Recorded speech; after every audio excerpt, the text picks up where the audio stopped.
I want to talk about telepathy, animal communication, um, mind-to-mind connections. All of this is coming up full force for me because of the telepathy tapes being so validating and very exciting. And having had to um, juggle these gifts secretly the majority of my life, not being able to go to therapy and talk about it, and even can't bring it up much in 12-step meetings and go to new age groups. And it's too ungrounded, too much spiritual bypassing for me, too woo-woo. So I'm very excited that this is coming more into mainstream because then I think people won't shy away from it so much. One of the things I want to talk about is when you do this kind of work for a living, animal communication and readings for people, um, I'm going to start with animal communication because when I see some of the bigger animal communicators, they typically work with like um, dogs that are show dogs, horses that are show horses, because then they can make a lot more money. They get more exposure. They're famous. They get referred, etc. I have yet to see an animal communicator ask or say that a horse has said to them, I know my mom is going to sell me in 3 years because I'm going to be too old for the racetrack or I'm done with my career as a jumper. And she's going to just rehome me, as they call it, and get another horse. And I'm really upset about that. You will never see that in an animal communication video. And I have never seen an animal communication video where they tell the owner, your horse says you weigh too much and you hurt his or her back, or the saddle doesn't fit, it's digging into my left shoulder, or having horseshoes on all the time, my legs are becoming numb and my feet are trimmed so badly that the coffin bone is at the wrong angle and my feet are so sore. And that's why I walk slower and she's kicking me all the time to go faster, but it's because my feet hurt. You will not see those videos. And people who do animal communication for a living, they'll lose their clients if they do readings like that. And yet that there it is. Um, Unless I guess someone is filtering everything out unconsciously. And they literally go, well, I didn't hear that message. I know, for example, it's very hard for me to go to a lot of homes that have animals, like they have dogs. And instead of walking the dogs, people overfeed their dogs. So they get fat. And then the dogs get lethargic because they feel awful and they have arthritis or they're diabetic. And now the person doesn't have to walk them. Oh, my dog doesn't really like to walk. No, you fattened your dog up so you didn't have to walk them. And what I hear instead, with animal communicators, I hear, oh, the dog loves his red ball and he loves his new sweater and he loves to lay on the bed with his dad. And I'm sure all of that is true. But what about the other stuff? And it's not just with animals, parents do this with kids too. Like they just don't want to hear the hard stuff. So doing this kind of mind to mind work with animals and with people, it means that at some point you're going to have these hard conversations, or I don't know, maybe folks are out of integrity where they're just willing to, let's not mention that I know that your husband is sexually molesting your child. And instead, let's just talk about, your child's behavior where he said, that he has an entity on him. Well, the child may have an entity on him because he has a gaping wound in his energy field because he's being molested. So, how do we navigate all of that in this world where spiritual positivity, spiritual bypassing is the norm in religious communities and the New Age woo woo community, which I also consider religious at this point because they're selling belief systems instead of selling discovery for people to find their own way. So a lot of people are now getting excited about learning telepathy because of the telepathy tapes that, now I can talk mind to mind with my son or my daughter, and isn't that great, etc. But here's the thing. When you get a massage and all of a sudden you go, ow, masseuse hit a sore point. Do you punch the masseuse? Do you say to the masseuse, you're being negative. You just made my shoulder hurt, and now my shoulder hurts because of you. No, you just go, wow, I've got a sore point there. Well, in this mind to mind stuff, if you're not healed inside, if you haven't worked on yourself, if you are not regulated inside, if you can't handle hard emotions, you're going to get triggered by stuff that comes up. I've been doing this work for a long time, secretly for decades, and then publicly for 12 years. And I have had to work so hard to negotiate what to say, when to say what, and how to say it, because people get triggered so easily. And then they say, you put that thought in my mind, and that's why my life got negative. You made it negative because you had a negative thought, and that negative thought now manifested in my life, and you ruined my life. Let me tell you, when you're going mind to mind, you cannot make that shit up. It's too complicated to do it. And plus, it ruins your energy field to go, I'm feeling this, but I think I'll tell them a lie instead. I don't know how you do that.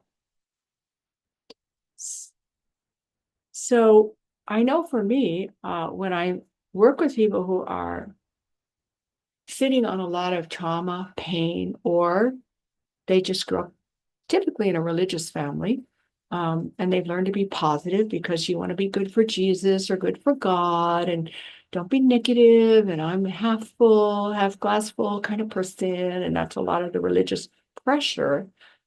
And if you're negative, you're sinning and you're not in unconditional love.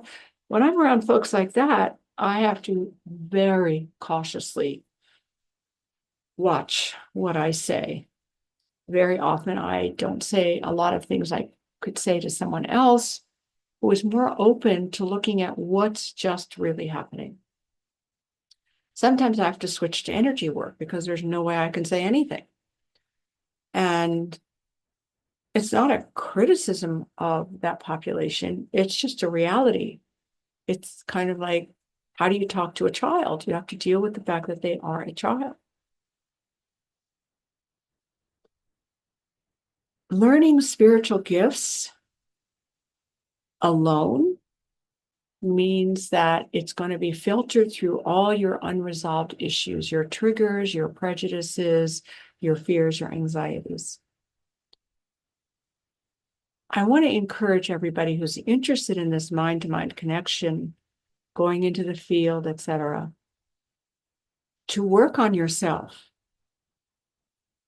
Because the more you get comfortable with who you are, the ups and downs, the pros and cons, the more you can hear, the more you can receive, the more you can connect, and the less you get triggered. And people are romanticizing the non-speaking autistic population, like, oh, they have telepathy, they know 8 languages. Yeah, they also live in an unregulated body. They can't speak. They can't leave their house sometimes. They may never make a living. They may never have sex. And it's all of those negative things, those handicaps that have kind of forced them to develop the other side of themselves, the energetic side of themselves. Us speaking and body able people, we don't have to develop that other side. And we can lie with our words. Whereas with the mind-to-mind work, you can't lie. You can withhold, and people can feel you withholding, and you can set up boundaries, and people can feel that. And you can feel if someone, usually a speaking person, is lying. Sometimes you can't feel what they're lying about if it's heavily blocked. What I'm trying to say is the two are connected. You can't develop spiritually and energetically and develop all those gifts and not work on what happened in your childhood or what you were raised to believe in or how much you hate yourself or become an animal communicator and just talk about your horse loves a blue bucket, not that you're too fat to be on that particular horse or the saddle is hurting your horse. The New Age religion, community, industry to me is very, very corrupt because if you do honest work, you'll lose clients because at some point you have to say hard things. Or sometimes, even with energy, there was a person who came to see me, and at one point she said, well, for every meditation, I go home and, I have migraines when I go home. So it was like, well, I came to meditation to feel better, and fix me. And my response was, when we meditate, we're giving permission for that higher consciousness to show us what we need to work on. Something's up with your body. Like, I don't have the energy or the agenda to make you feel crappy. If anything, my agenda would be to make you feel better so you keep coming back, because that's a lot of the new age industry is, didn't you have a great time with me? Good, sign up for another workshop. So luckily that person was like, oh, I didn't even think about that. So if I'm not shut down, I'm not even going to notice pain in my body. I'm not going to notice that my back's been hurting. I'm not going to notice that I feel bloated and disgusting. I don't notice that I hate myself or that I'm getting a bad vibe between my husband and my kid, and there might be some weird stuff going on there. The ability for humans to not feel and not sense, speaking humans, head blind humans, energy blind humans, to not perceive and feel is astounding. How many stories have you heard and have I heard? I found out one day that the man I've been married to for 8 years has never had a sober moment. He'd get up 3 a.m. and drink and brush his teeth and go back to bed. And, finally, when, I kicked him out, I found bottles of alcohol everywhere throughout the entire house, in the car, everywhere. How could I have not known? I'm not victim blaming.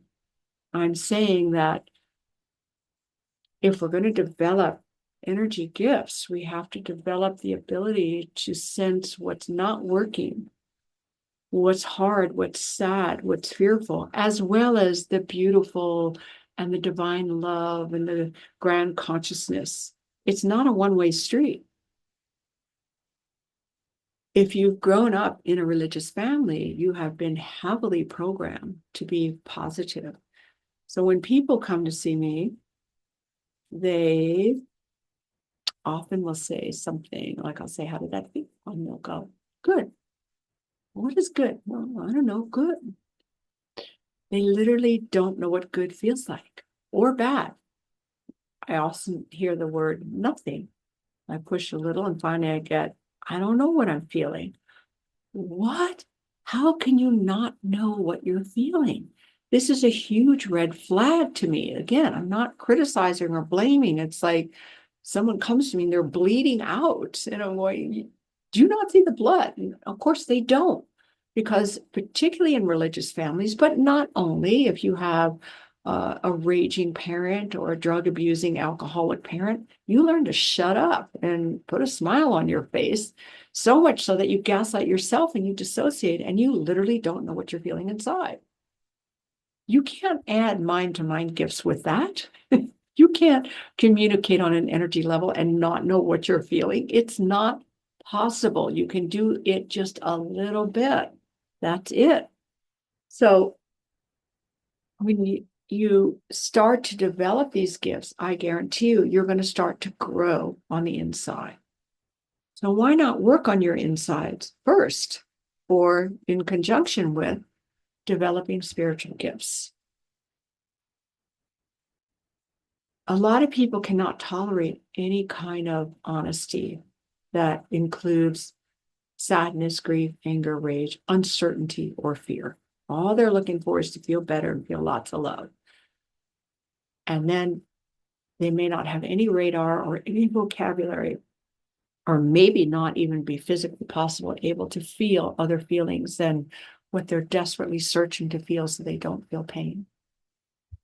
I'm going to suggest what I always suggest, makes people crazy because they want it to be something cooler than this, like, make your third chakra spin and send purple sparks outside your crown chakra. No, go to 12-step meetings, go to AA, OA, Overeaters Anonymous, Cocaine Anonymous, Narcotics Anonymous, Codependency, ACA, Adult Children of Alcoholics, any of them. Just call in. Start to listen to hard conversations, not only about pain, but also recovery. When people start to do really well, a lot of times they fall apart because they've never had life be really good. And it's terrifying, and you have no skill set for when life is good. So this isn't just about pain. It's about being able to be honest about what's actually going on. A lot of times also when you're doing great and you feel horrible, people shut down or commit suicide or relapse because they feel like I have no right to feel bad when my life is so good. So you go to a 12-step meeting, you're going to hear really hard, honest conversations about discovery, pain, grief, and recovery, and the fear of falling in love sober and having a great job and losing weight. And now people look at you. You used to be fat and you didn't have to deal with social skills at all. Now you have to. You can call in anonymously. You can just listen. And eventually you can talk. And this will help you literally grow neural pathways around feelings and emotions and honesty. And then if you do start speaking in those meetings, you'll start getting some skill for the talking world to say stuff. But most of all, what happens is that when we touch that giant consciousness, whether you call it the God consciousness or the universe, if we have a lot of unresolved pain, or we have shut a lot of things down, or blocked off areas of our life that we don't have the strength to visit yet, that's going to affect your ability to develop in the unseen world, the invisible world, the energy world. You won't be able to receive certain things. You won't be able to handle certain things. An example for me, something I've had to work on for years, is being around animals, being around horses, with people that are what I call head blind or energy blind, muggles, Harry Potter language. So, for example, my horses know that I know things. So when we ride with other people and we're with other horses and their owners are too fat, or the saddle doesn't fit, or they're wearing iron horseshoes, and horses are walking on a fingertip, and the hoof is the nail, and the sole is the soft part. And we put iron shoes on them 24/7, 365. This starts to have the leg atrophy because of lack of circulation and heat buildup. Plus, the hoof, which is flexible like a fingertip, it can't move anymore. It just moves a little tiny bit at the heel. That there's a little bit of flexion there that can happen, right? And a lot of horses are in low-level pain, chronic low-level pain. And it also makes them behave better, just like when you get your dog fat and he doesn't bother you with, I want to go for a walk, because he feels so bad. He's like, yeah, I'll just lay here and eat some more food. And you've done that to your dog. So here we are with horses with a fat person on a bad saddle fit, iron shoes, a bad trim where the toes are too long, and now the heel is digging into the bottom of the sole, and just chronic pain and a bit in their mouth. And my horses know that I know stuff and I hear stuff and they hear stuff, and they're like, you need to help this horse. You need to do something. And my response is, I can't. I have no permission. And this owner isn't going to listen to me. So I find that really hard to tolerate, being around a horse that's in pain. And my horses hate it. And they act up. And I can't ride with normal people. normal people, meaning normal that they are hurting their horses and have no clue. And even if they were told, probably wouldn't do much to change it. Like they're not going to lose weight. They're not going to get a workhorse that can carry their weight. And they're not going to sell their expensive saddle or their cheap saddle to get an expensive saddle. So in my decades of riding, I think there's been 3 people that I could ride with that are attuned to their horses. Same thing going over to houses where people have dogs and the dogs are like, I want to go for a walk, I want to play. I hate being in the house. I'm lonely or whatever it is. And the owner wants to hear that the dog loves their new sweater and they like their new food and they love to go for car rides. Yikes. I have to tiptoe around that stuff. If I want to try to help the animal, I have to find a place to get in there, say a little bit more, and try to win that owner over. Now, if that owner has done a lot of internal work where they can hear hard things and not turn it into a trigger point, like, like I'm a masseuse, an evil masseuse going, does that hurt enough? But instead, I'm going to do something and they're going to go, ow, that hurts. But thanks for showing me where it hurts. There are some owners where I can say, your dog said, you're not going on enough walks. And that owner will go, I know, damn it. Now you've told me I really can't avoid it anymore. But that's like 1% of the population. So when I do animal communications, I got to sort through diplomacy and what I can say and what I can't say and when I say it and how to say it and what can the person handle. And and in the meantime, the animal's like, say this, etc.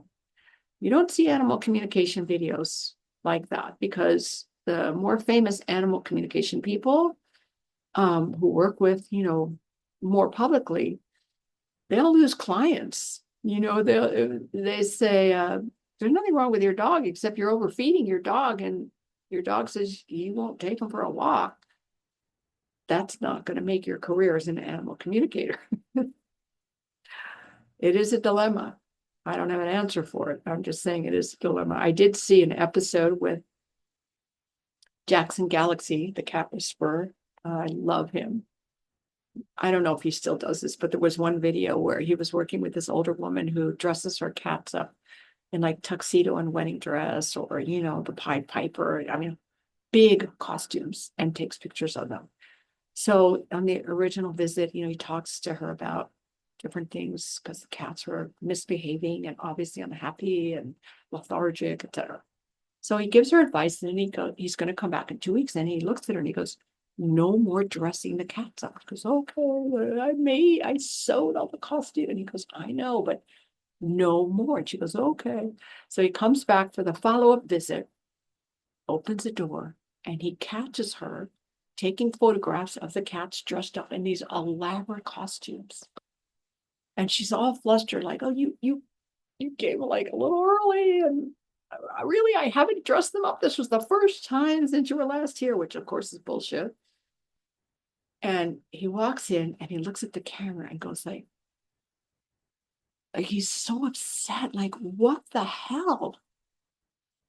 And then he has to put his face together and he turns around and goes, okay. And he tries to work with her. And I just thought, man, how does he tolerate that? Saw another video, a horse whisperer person, animal communicator, and she's explaining, yeah, the owner said she's got like about 3 more years with this horse, and then, she's going to get another horse, for jumping and competition. And I'm thinking, is that animal communicator going to give that owner a message from the horse of, you're going to dump me in 3 years? Like, I'm here. That's like saying, I'm going to put my kid in gymnastics. And then when they age out, I'm going to, kick them out of the house or put them in a foster home. Are you kidding me? And you'll never see that on famous animal communicators on their videos. I don't even hear them talk about it.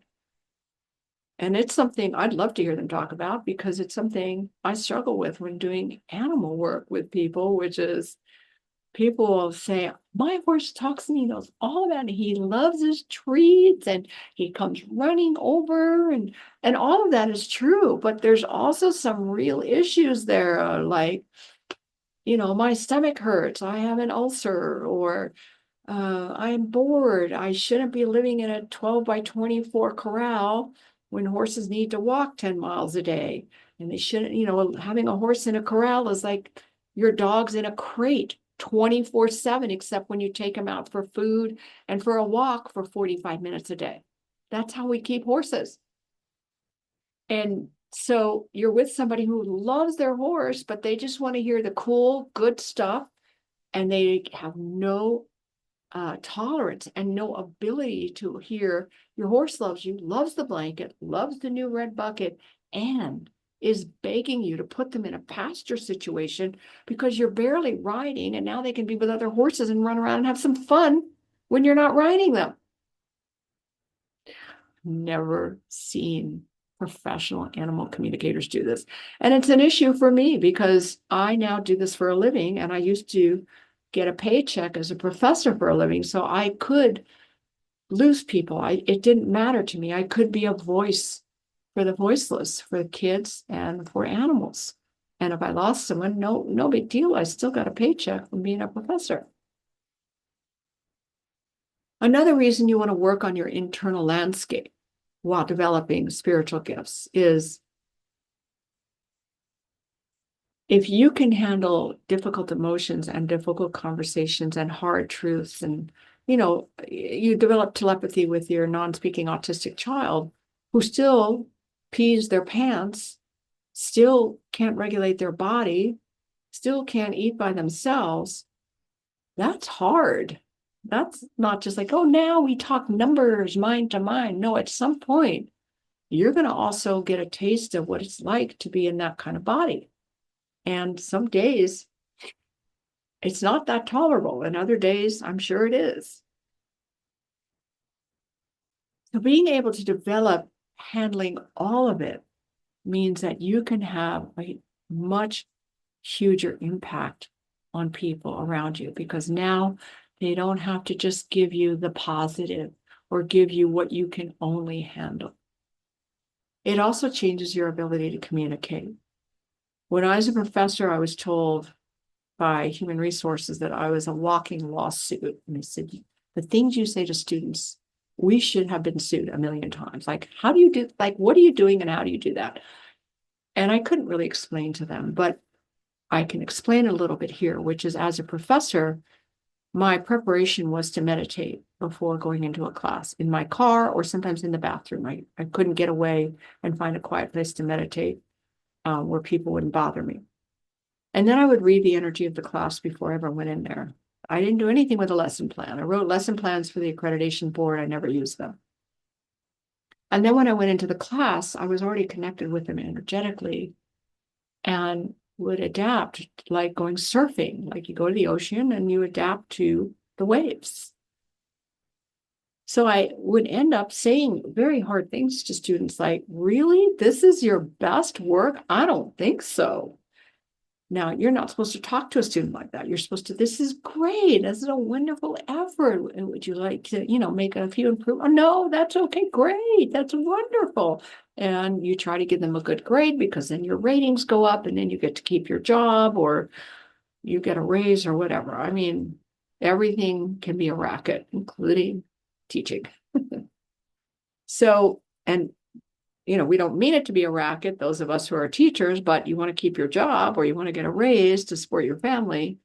You'll hear these discussions on the telepathy tapes of all the people who've had to keep quiet because others have lost their jobs or lost their licenses. So I ended up being able to say really challenging things to students because the energetic connection was there of, I want you to be the bigger, best version of yourself. And this paper isn't it. And I wouldn't necessarily say it that way, but the energy was there. And the energy was there because I could also tolerate if they were going to blow up at me or get mad, or we were going to have a discussion about it, or that I was going to feel uncomfortable. So I didn't have to pick up on something telepathically or through the field and then filter it through the glass is half full, super positive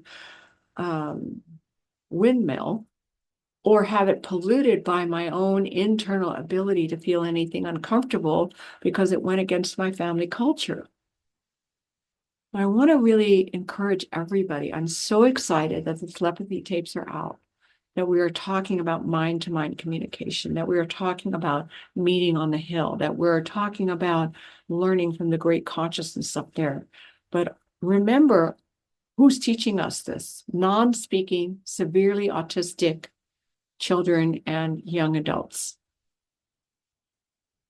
They have their challenges, and their challenges have given them these gifts. Your challenges also are related to your gifts. You cannot work on one without working on the other.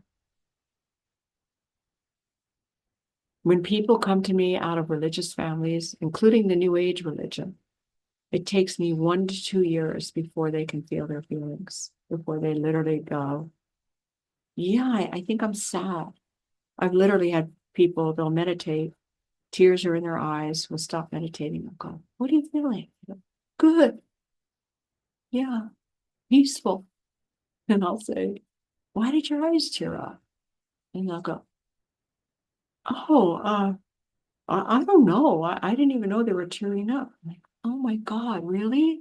I don't say this to them. It's like, how can you not feel you, but you want to feel all that cool stuff out there? That is spiritual bypassing. You get to feel everything, like they say in therapy. The good news is you get to feel everything, and the bad news is you get to feel everything. So do both. If you literally cannot tolerate going to a 12-step meeting, maybe start journaling, but really writing out all your dark thoughts, everything. When I do that kind of journaling, I always burn it. And with a little prayer, I'm ready to let this go, or please help me for my highest good. If it's letting go, I say, I'm ready to let it go. If it's in my highest good, take it from me.